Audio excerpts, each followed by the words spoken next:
Good morning, everyone. We are going to go ahead and get started on our Board of Trustees meeting for February 27th. And I wanted to thank you all for being in attendance. And just a couple of things to note. Number one, Carlton Christensen is calling in today. He is out on another duty and not in state. He's enjoying Orlando, which, yes, somebody has to do it, and apparently it's not me. And we also have, so we have Carlton on the phone, the chair is on the phone, and Steve Meyer is also on the phone. The first thing that I'd like to do is go ahead and let's get started with the Pledge of Allegiance. So if y'all repeat after me. I pledge allegiance to the flag of the United States of America and to the republic for which it stands, one nation, under God, indivisible, with liberty and justice for all. Thank you, everyone. The next item on our agenda is our Safety First Minute, and we have Chief Ross coming up this morning to deliver that. So thank you, Chief. The fill-in. Thank you, trustees, chairman, and director.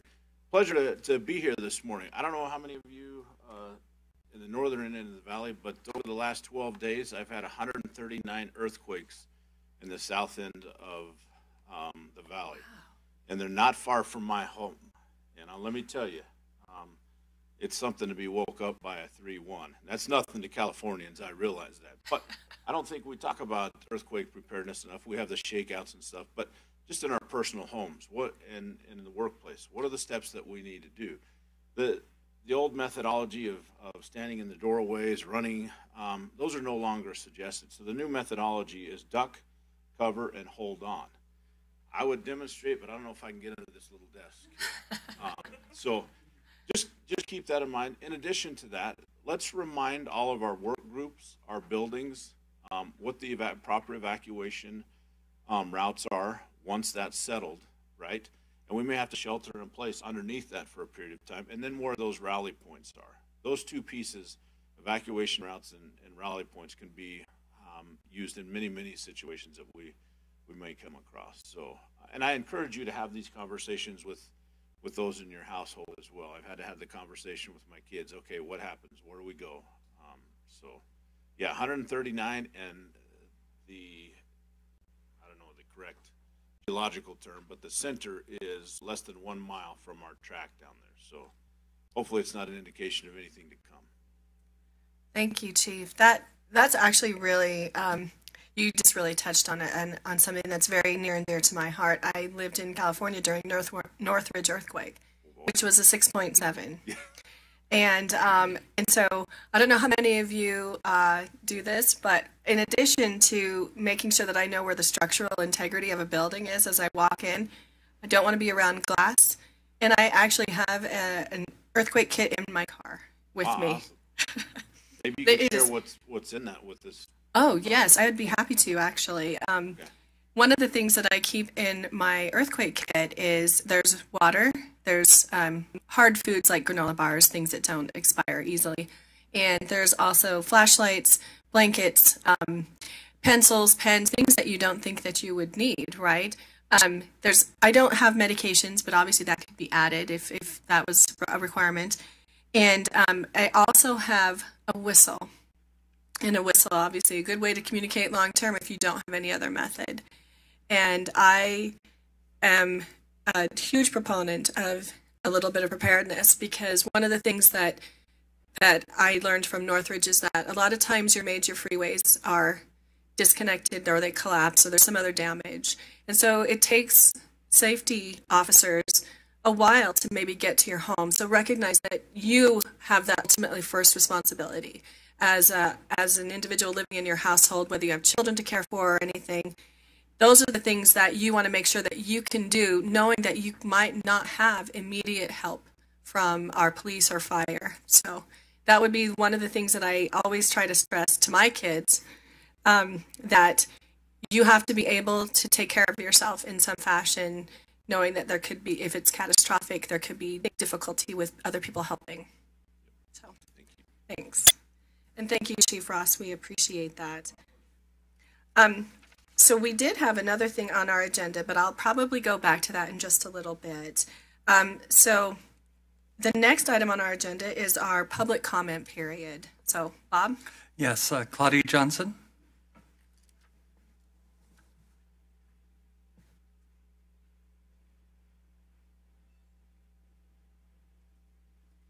Thank you for letting me address the board, and I appreciate the fact that I've been observing the board of directors for some time.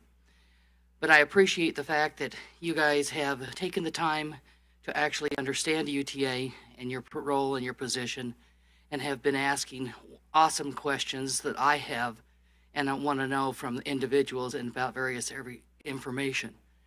And I want to address today, I'm concerned with having seen that there is an agenda, that there is a process of things going on. Why is it that we are buying property and getting property and then we're selling that property? Why, with these plans that have been in place for some time, why is that happening? And where's that money going to? How is it going to benefit me as a customer? And also, how is it benefiting UTA? The other thing I've been impressed with is the fact that you have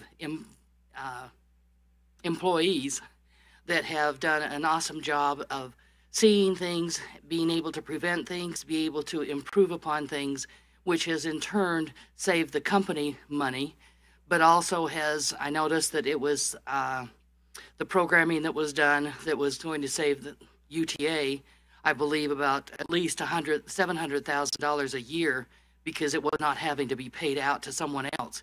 What's happening to that money? Where is it going to go? How is that benefiting the public? And then the other thing which I have a concern for is that I don't see anything. If I have to find out something about UTA, I have to dig for it. And, you know, I'm sorry, you're not tooting your horn. You're not saying the things that you should be saying to be able to let the public know. And maybe it's on a news announcement. That's a one-shot deal or a two-shot deal. You can't go to your website and have something splash up that says, hey, this is what's happening. This is what's going on. This is what we have done for you. This is how we can improve, or we have been improving. And I'm missing that, and I'm sorry. It may be happening, and I know that you've got some good PR people, but I'm not seeing these things that says, hey, how wonderful we really are, and you just don't know it. And granted, you're not wonderful, but you're doing a great job. Anyway, thank you very much. Thank you so much, Claudia. I appreciate your comments, and I know that our other trustees do as well. And we want to be as responsive to the communities as we can. And so I'll have Bob maybe address some of those things at a later time and get you some detailed information. It is a very good point that we want to make sure that we are being as proactive as we can be in terms of our outward communications. So thank you. Yeah, may I just respond briefly? When we buy properties for expansion or other uses for UTA, we often have to buy parcels somewhat larger than what we actually need because the seller wants to sell the entire piece of property. So we buy that whole piece of property. When we are through with the improvements or the expansion that we make, then there may be some slivers of that property that are not used and are available to be sold back to the public, so that it goes back to the public tax rolls. And so those pieces of property are often sold back to individuals for their use. And the funds that come back to UTA are then employed in the operations or the continued acquisition of property or other items, capital improvement or O&M for UTA. That's often done both in terms of highway acquisitions and at UTA when we have to buy pieces of property. So that would at least answer the first question. Perhaps when we get later, when we're talking about the TOD, our real estate people can address that issue. But that's frequently done. And there's always an effort to identify those small pieces of property that we own that we do not now need, so that we can get them sold and they're back onto the public tax roll so that taxes are paid to the local entities. That was well said. Thank you. And I agree. I think that Paul can probably touch on a little bit of our TOD and what the policies are and how that looks. Yes, Carlton. Oh, okay. Thanks. Glad you're back. Do we have any other public comments? There are no other public comments. Thank you, Bob. So the next item on the agenda is the approval of our February 20th, 2019 board meeting minutes. Madam Chair, I propose that we approve the minutes for the February 20th board meeting. Do I have a second? I think I might have to second. I'm not sure where Carlton is at, so I will second that. Do we have any other comment? Okay, I'll call the motion.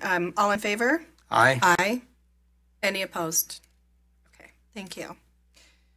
The next item on our agenda is for our interim executive director, Steve Meyer. It is the agency report. Good morning, trustees. One item of exciting news. This week we learned we received our finding of no significant impact, the approval of our environmental document for the Ogden BRT project. And that's a big step in the project development process. Really grateful to our stakeholders who have worked with us to get that done, and to all the public in the Ogden area who commented and participated in that process.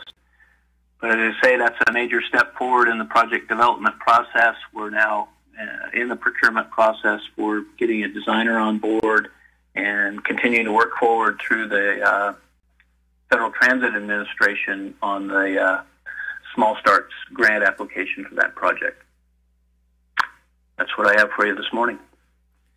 That is great news, Steve. I know that Ogden City is quite excited, as is Weber State. I know that has been a long time process, and it is great to see it nearing its final stages. So thank you for that.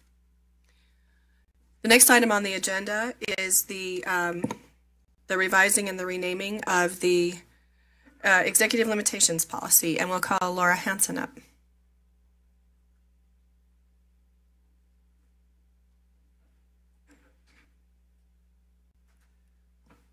Good morning, trustees. Thank you so much for your time. We've been talking now for a couple weeks about the service planning process and flowchart, and also the TOD workflow and the capital development workflow. We've taken a lot of looks at the flowchart. Let's see if I can advance this. It's not working. Do you mind tabbing ahead for me, please? So we've taken a lot of looks at this flowchart. But there is an accompanying policy that goes along with it, this process and puts it into words. I will not go through this in detail because we've spent a lot of time on it already, but just as a quick reminder, we have 4 phases in this process that start with a long-range visioning process, looking out 30 years in partnership with our metropolitan planning organization partners and local governments. We go through a 5-year service planning process here, which we update every 2 years. Again, a lot of public input and partnership with our member stakeholders and agencies. Then we move into an operations planning process where we take the 5-year plan and operationalize it, start planning the schedules and the routes and operator schedules. And then we move into implementation, which happens annually. Most service changes will be driven to the August change day, and ski service will primarily fall to the April and December change days. And so this process, again, just kind of moves from a high-level vision to service on the ground, public input at every single phase of the process, and we're hopeful that as we go through this, we'll have very good support, we'll have transparency, consistency in our processes, and the local governments will feel that they have an opportunity to engage, and that when changes are made, they'll understand how and why we got to that point. And then the next slide, please. Did you have a comment, trustee? I believe he just lost his signal. Okay, Thank all you. right, sounds good. So we presented this to the advisory board last week, I believe. They expressed general support. We did not have a lot of conversation about it. There was one request, which was frequent updates throughout the planning process so that they didn't just get a completed document at the very end. And I think that fits in really well with our proposed process. So that was all the conversation that we really had there. And with that, I believe you have the text of the policy in your packets, which basically we've worked with Lisa to just take that flow chart and put it into words. Can I answer any questions for you? No question. Thank you, Laura. I just wanted to say thank you so much for all of your diligent and detailed work on this. I know that this has been a very open process, and I started seeing this presentation when I first became a trustee, and to see it fine-tuned and have that level of input has been really beneficial. I saw you do a presentation at MAG, which is our one of our planning entities that we work with. And then I know that you've done it with a lot of other individual cities and had that input. One of the things I wanted to say again is that there is a real emphasis on community engagement, and that's a real critical piece. And we all know that that's where we're engaging all of our stakeholders to make sure that they are understanding how this process is going to work, and it's overlaid with what our transportation organizations are doing as well. So there's multiple layers, but we wanted to define it, and I think you've done an excellent job, so thank you. I appreciate that. Thank you. Thank you for all your support with this. Madam Chair, I make a motion that we approve R 2019-02-03, revising and renaming the executive limitations policy number 2-2.1.4 to be known as the service planning implementation. I will second. Okay. We are going to do this by a call to motion, so we're going to ask for a roll call vote. But before that, do we have any other discussion? Seeing none, I'll go ahead and ask you to do. Trustee Millington? Aye. Trustee Holbrook? Aye. Chair Christensen? Thank you. It's unanimous. Thank you, Carlton, for joining us. That was great. Thank you. The next item on the agenda is our revising and renaming ends policy to capital projects implementation. And I'm going to ask Mary to come on up. Thank you.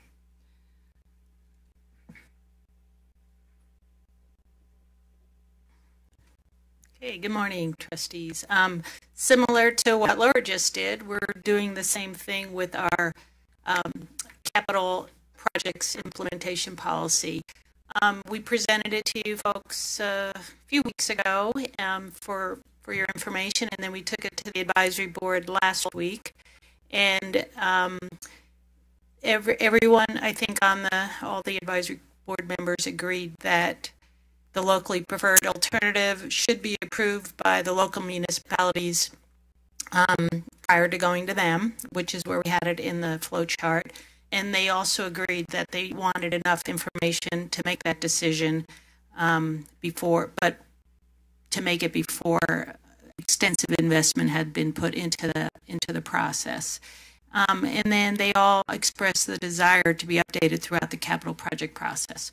So I think everybody agreed with how we had the policy written. I'm not sure this is not advancing.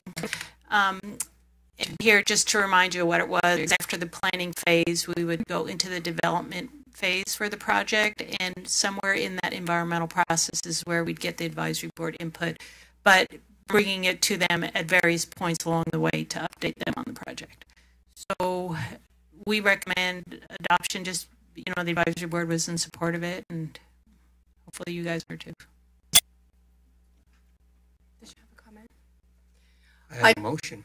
Oh, okay. I just wanted to say really quick, and then we'll do the motion. But I just wanted to say, again, this has been a process that I've seen moving forward as I joined the organization. And one of the things that I think has been what everyone has articulated is that this has been such an eye-opening process in order to understand understand how these things flow.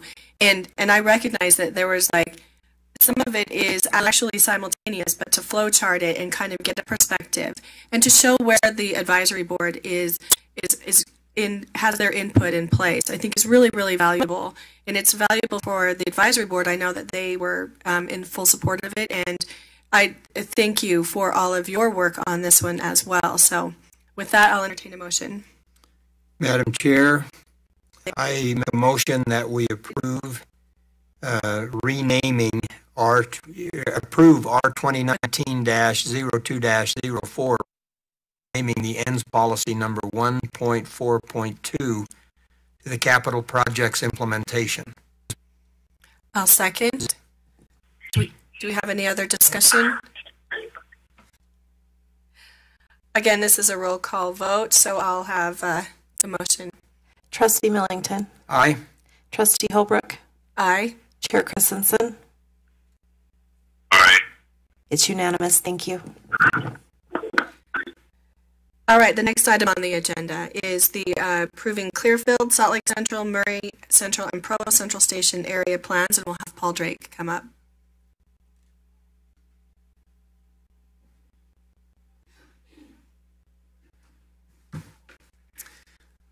Thank you, trustees. Board Chair, thank you for the time to bring this back before the board. I'm Paul Drake. I'm the Senior Manager of Real Estate and Transit-Oriented Development here at UTA. Here to present several station area plans that were brought before the local advisory board last week. I believe you were in attendance. By state statute and UTA policy, these plans need to be approved by the local advisory board and then adopted officially by the Board of Trustees, which is why we're bringing them back today. All the plans, as I said, were discussed and presented to the local advisory board last week, March 20th. They were approved by that body. They're being presented to the Board of Trustees today for adoption. As discussed during our discussion on the TOD policy, station area plans are intended to be shared vision between UTA, regional, and municipal stakeholders.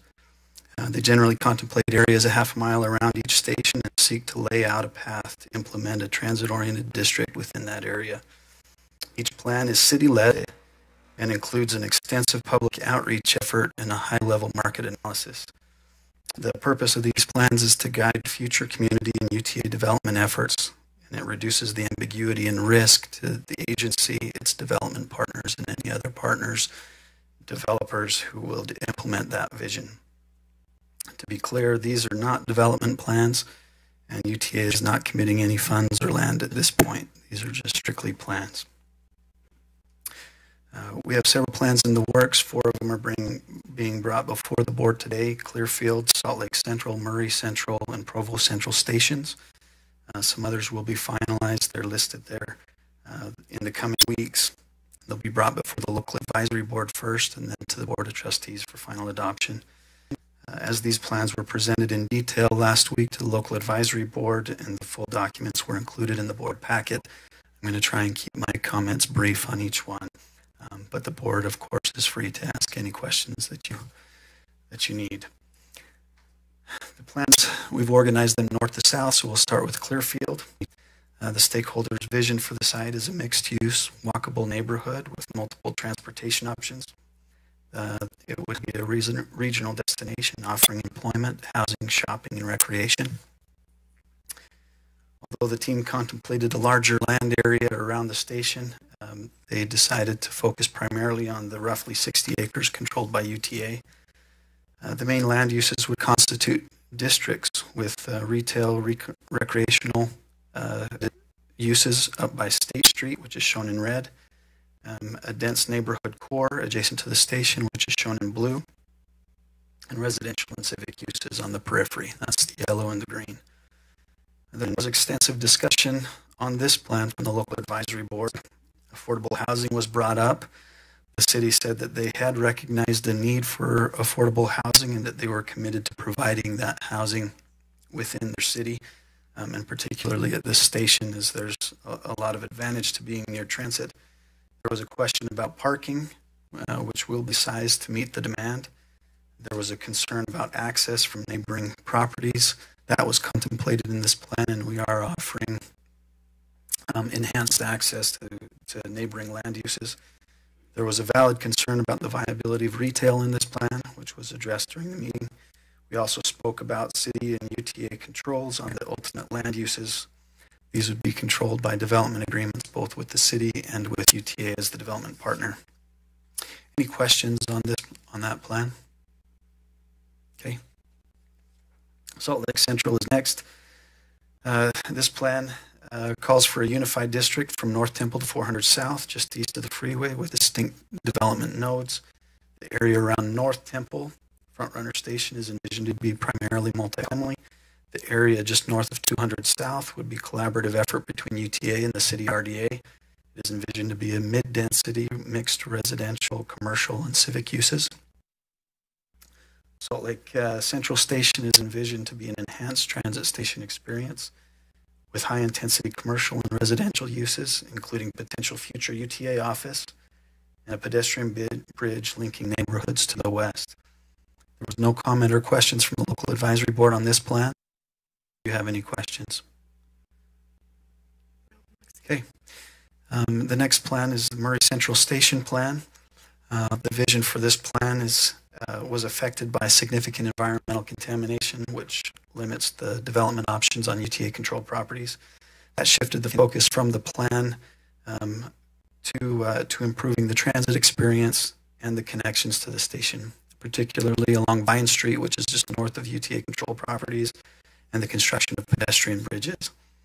The first concept included an enhanced pedestrian walkway that doubles as an open space amenity. You can see that on the south end of the plan there.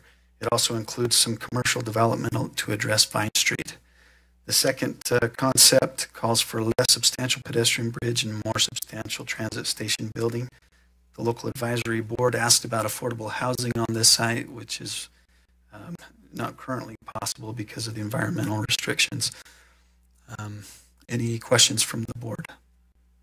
Okay, thank you. The next is the Provo Central Station. This is one of our 5 active TOD sites.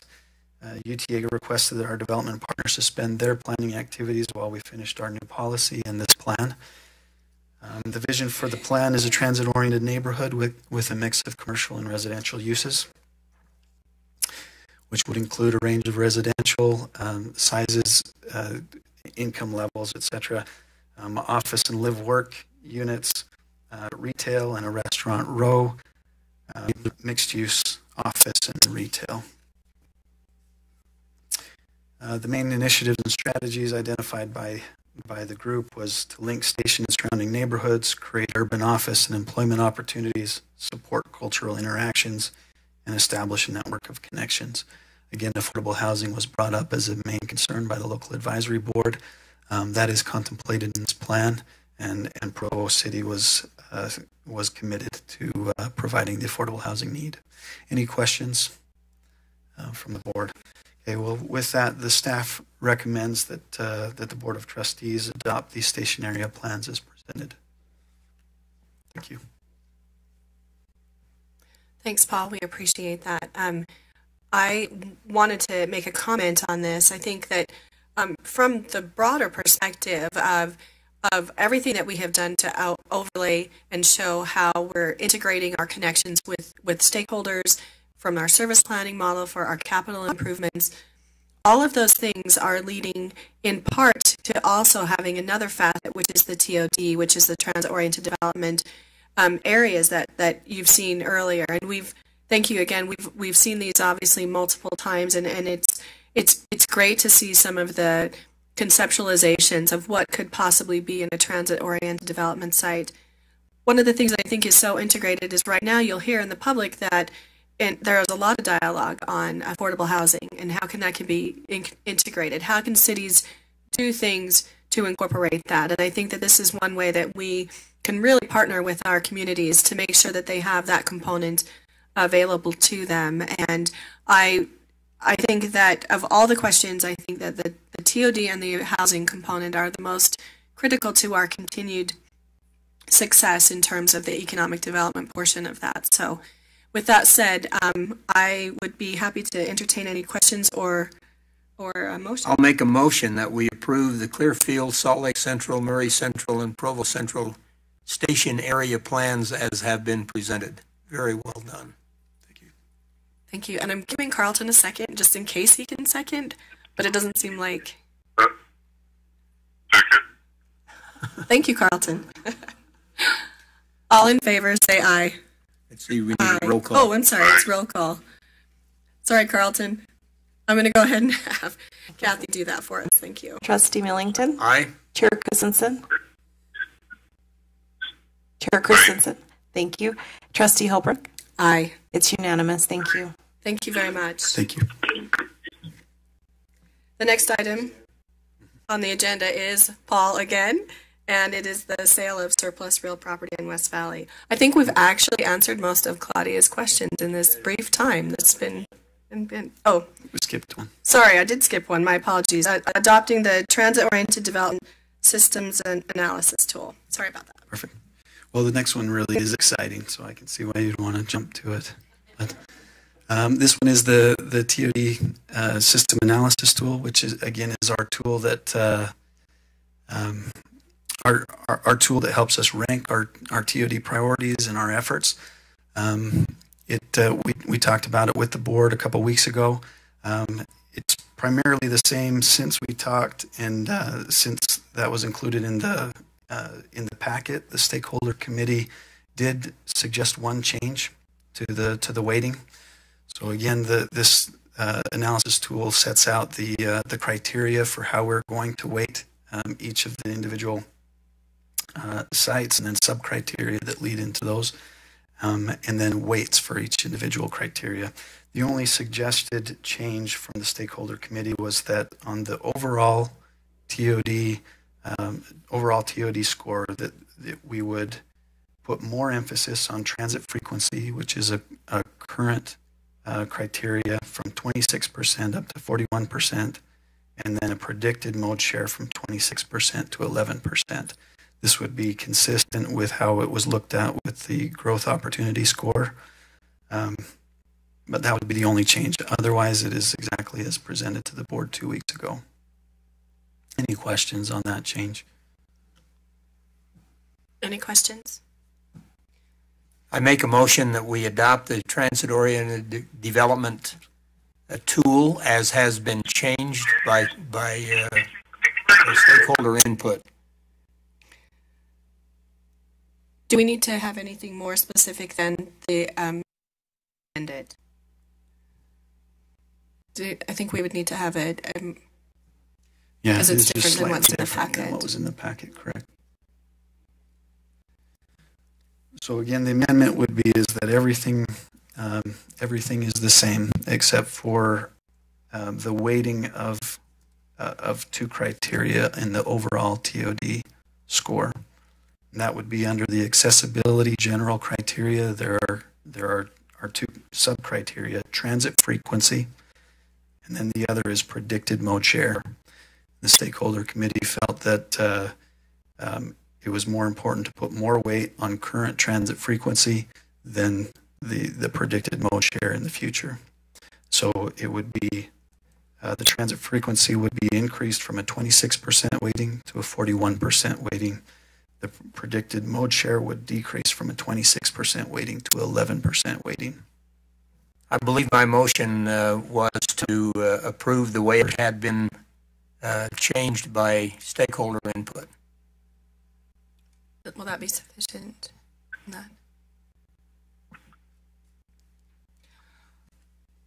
Okay, thank you for the motion. Sorry, I just had the question on the amendment, but that works really well. Thank you, Trustee Millington. So I have a motion. Do I have a second? And this is a roll call vote.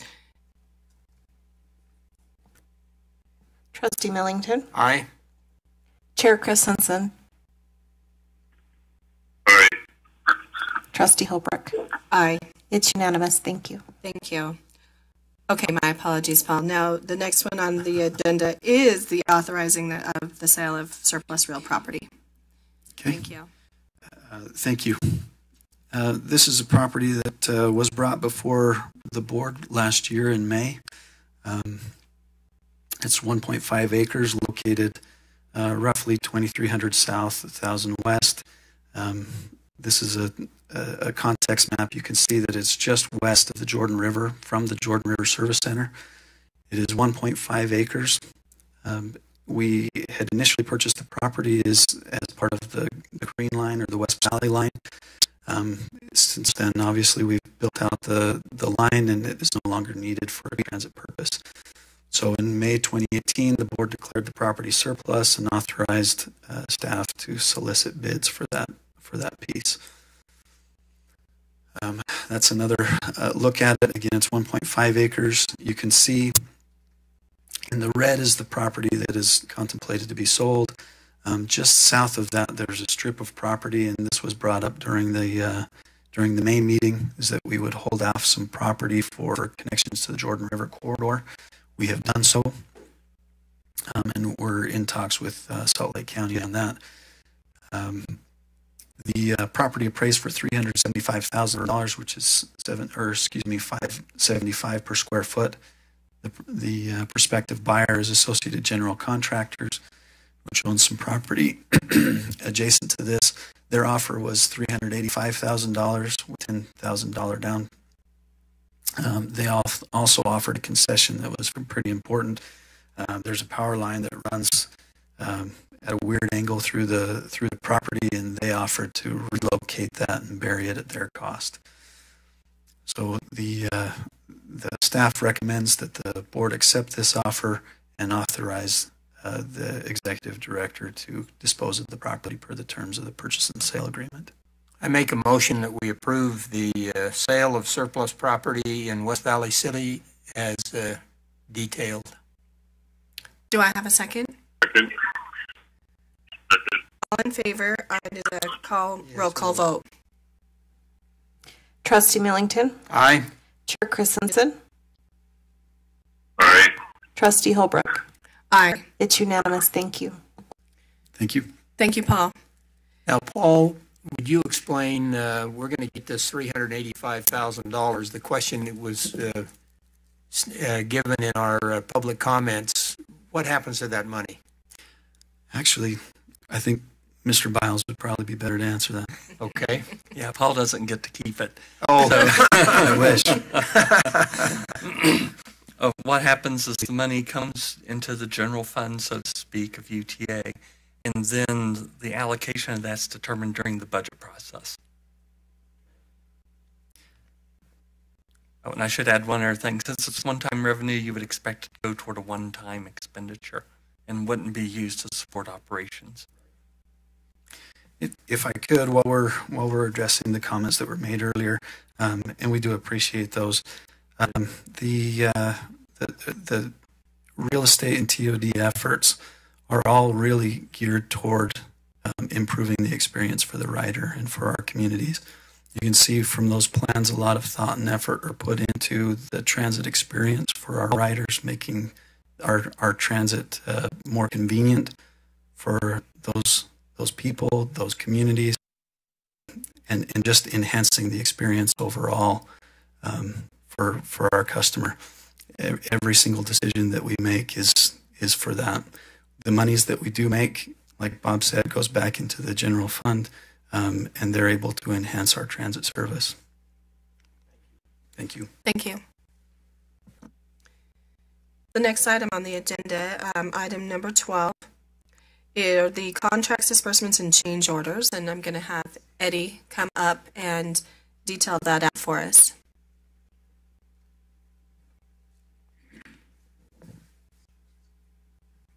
Good morning. This contract is for van pool vehicle maintenance. The purpose of the contract is to establish a negotiated price, discounts and pricing for preventative maintenance and repair maintenance services for UTA's rideshare fleet. This is a package of 10 contracts with similar terms that provide agreed upon pricing for preventative maintenance, inspections, and associated repairs on all 464 van pool vehicles. All contracts are for a term of 5 years. and contracts will be awarded based on available services, pricing, and geographic location. Contracted vendors are spread throughout the service area to ensure there are maintenance services in close proximity to where van pools operate. Any questions? Could you tell us where some of those van pools operate? Just give us a high level. So it's quite extensive. So the counties of where these contracts are set up, obviously, is where our vehicles are operating. We have Salt Lake County, Utah County, Davis, Weber, Box Elder, Tooele, Cache, Juab, and Washington counties is where we set up contracts. Thank you. Any questions? And my understanding is we also have a van pool that runs as far north as Malad. We do. To run down to Hill Air Force Base. That is correct. And so they would likely use one of the vendors that would probably be in the Layton Clearfield area. Sure. Okay. Thank you. You bet. Any other questions? I move that we approve the van pool vehicle maintenance contract as detailed. I have a motion. Do I have a second?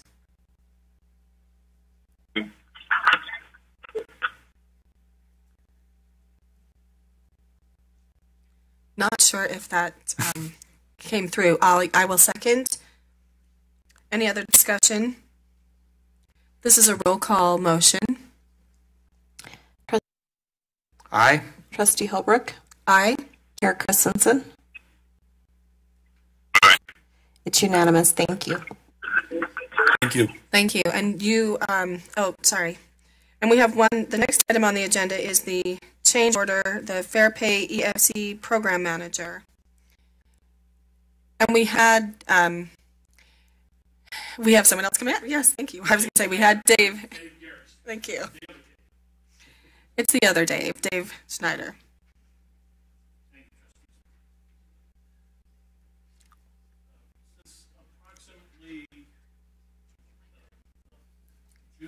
Point of order, microphone, please. Thank you. Hopefully you are familiar with our Fair Pay. It is part of the electronic fare collection system. We have school passes, and then for the general public, you can put money on a closed loop reloadable card that we happen to brand as Fair Pay. Our vendor that supplies that service for us is Incom. If you've gone to Walgreens or Walmart or Maverick or any of the other stores that sell gift cards, that's effectively what Incom does. They provide merchant services or a merchant distribution channel for gift cards. Our contract for Incom expires this June, and this is an extension of that contract for an additional 3.5 years.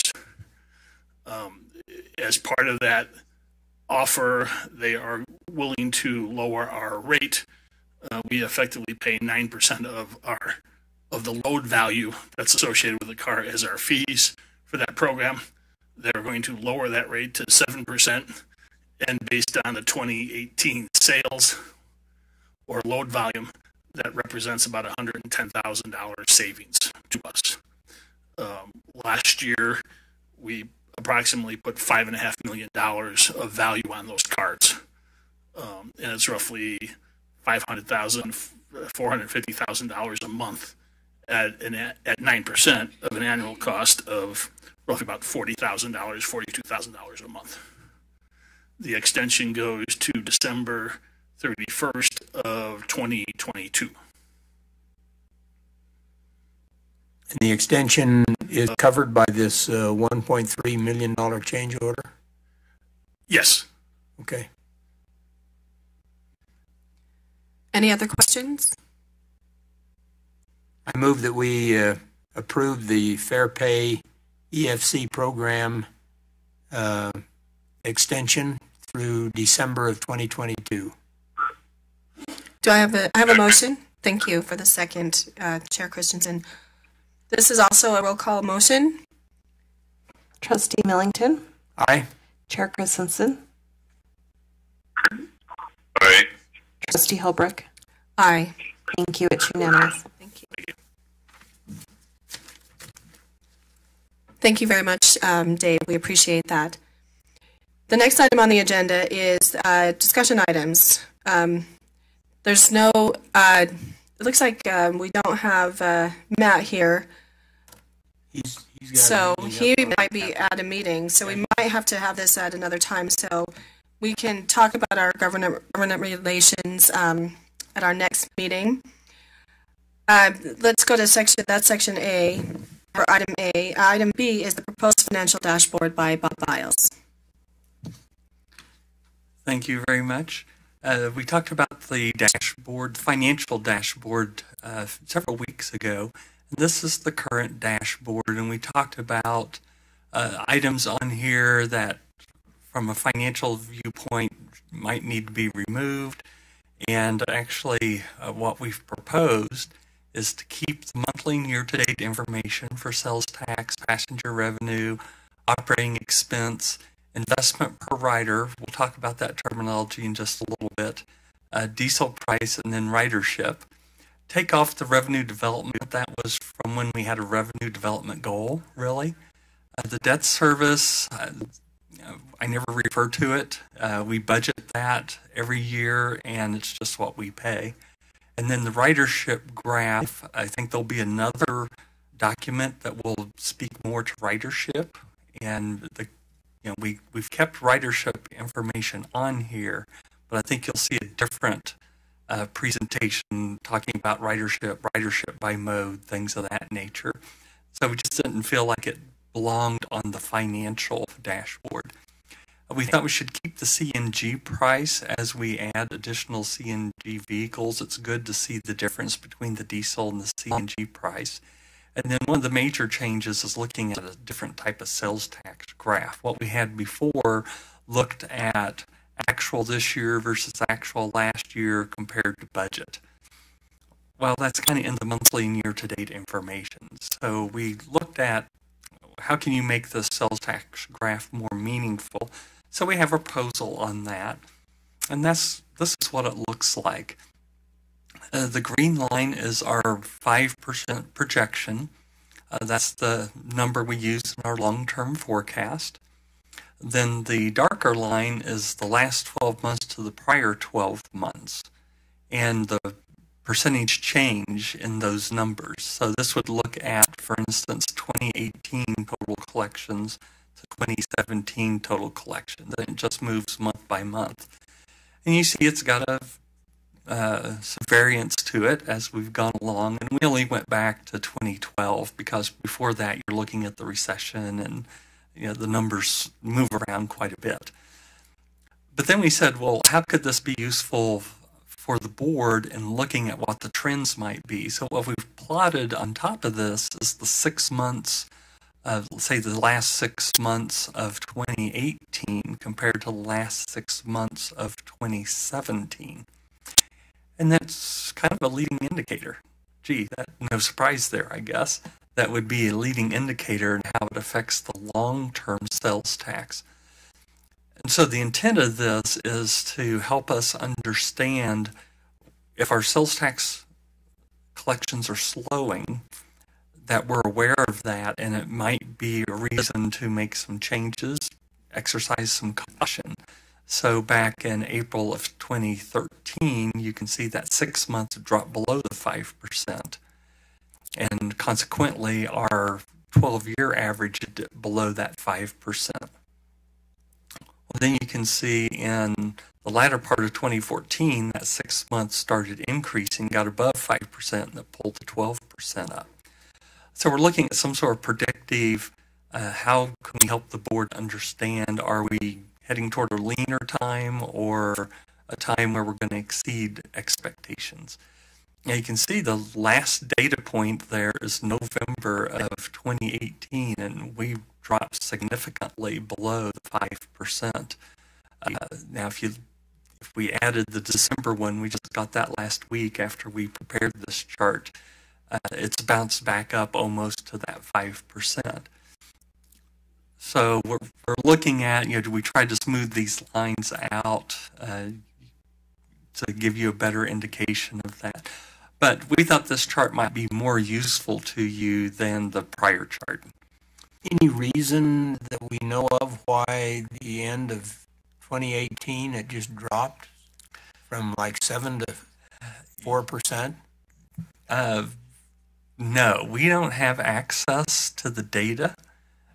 Since we don't levy the tax, we don't have access to the data that a city or a county might have. So we have until the information's published for general purposes, we can't even look to see what's happening in the short term.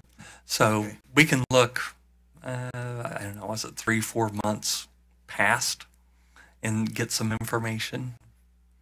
And before in our budgets, we've shown the various ups and downs, like for instance, technology in the recession, that just cratered.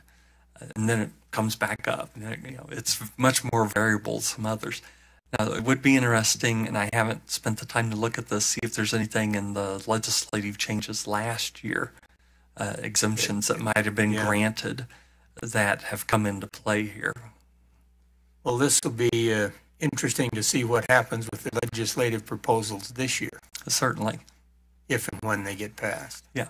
And so our proposals to add this chart, I still want to think through if there's other charts that might be useful from a financial perspective that would help the board know where we're really at. So anyway, that's the intent behind this one. And so the new chart would look like this. Do want to talk a little bit about investment per rider. Other places call it subsidy per rider.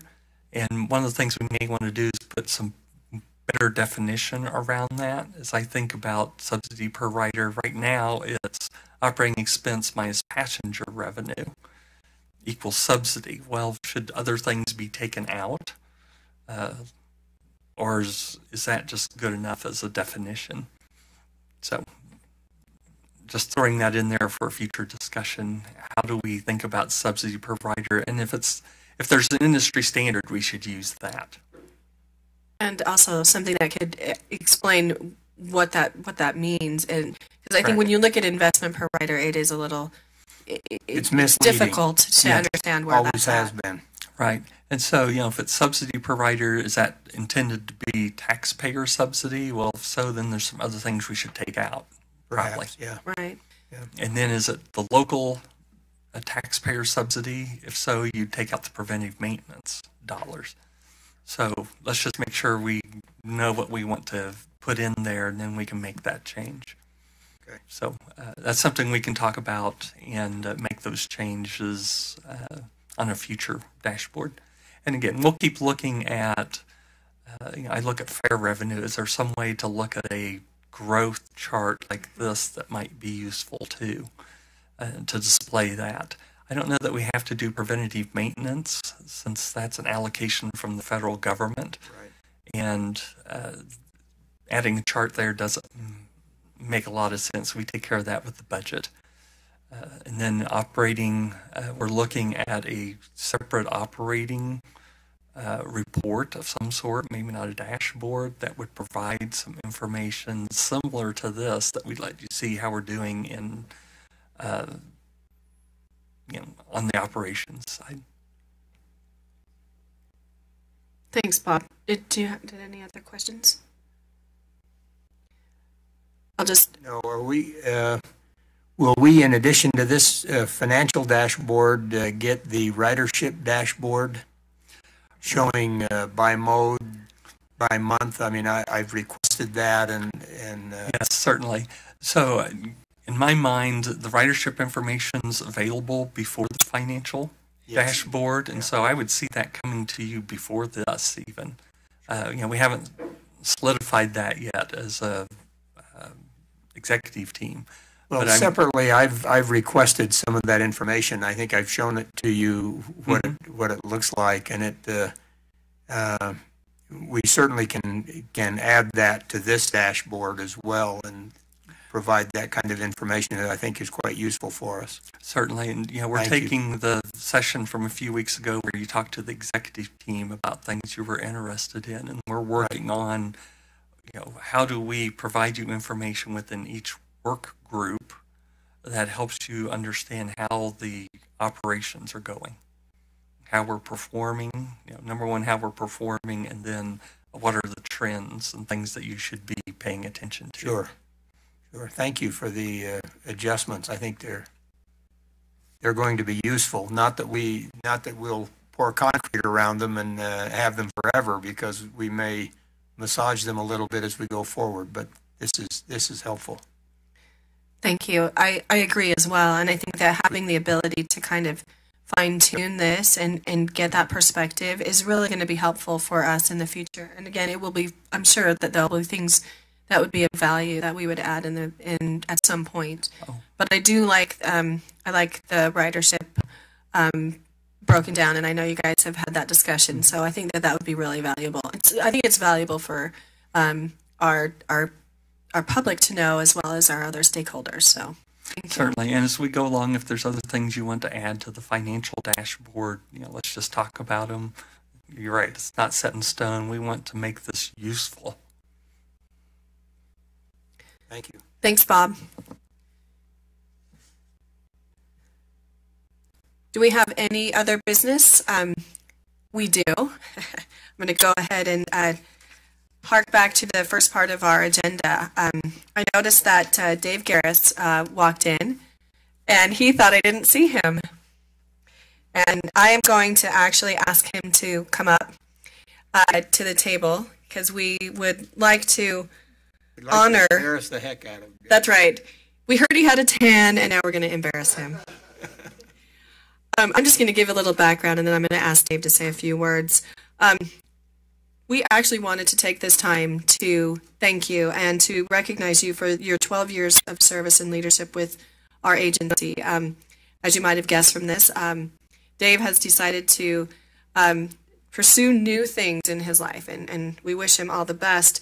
His career with UTA began in the capital developments and grew to include Chief Safety and Security Officer, which is his role today.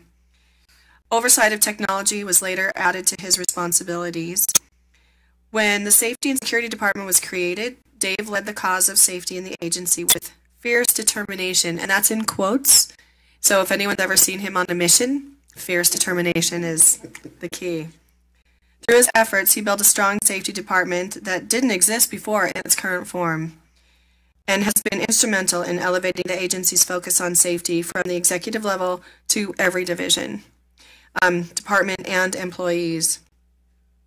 Dave's going to be retiring, I guess, officially at the end of this week, and we just wanted to extend a heartfelt gratitude for your service and for all that you have done for the organization. You have really made it a better place, and we wanted to thank you and ask you to say a couple words. Try to sneak away, but I guess not. Thank you very much. It's been a great opportunity to be at UTA for the past 12 years, and the great leaders that we've had and the great things that we've done, and now we continue to maintain and improve with the state of good repair that we have going forward. It's a great bunch of folks, and I have told all my people that I'm okay retiring because of the hands that the organization is in now with the 3 new board of trustees. Great people that have the mission of UTA and providing mobility to our community.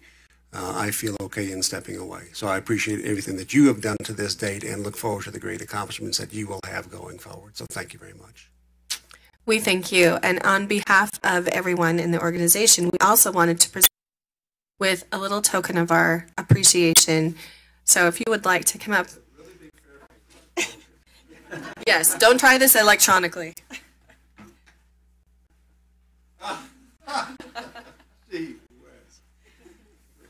Never stand in front of a camera at UTA. Yeah. Well, we wanted to go ahead and get your picture, so I'm going to ask Kent and everyone else to come up and present this. I think this is still on the website. If you go digging, that picture's still there. Yeah.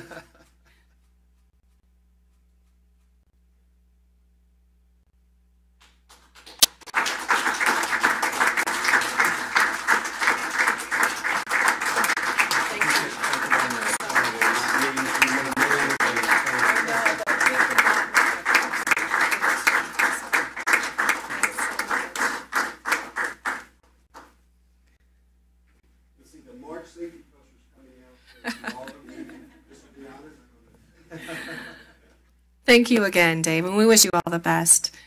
And I believe that there are no other items on our agenda, so our next meeting will be on March 6th at 9 a.m. And with that, I will accept a motion to adjourn. So moved. And I'll second. Oh, Carlton came back.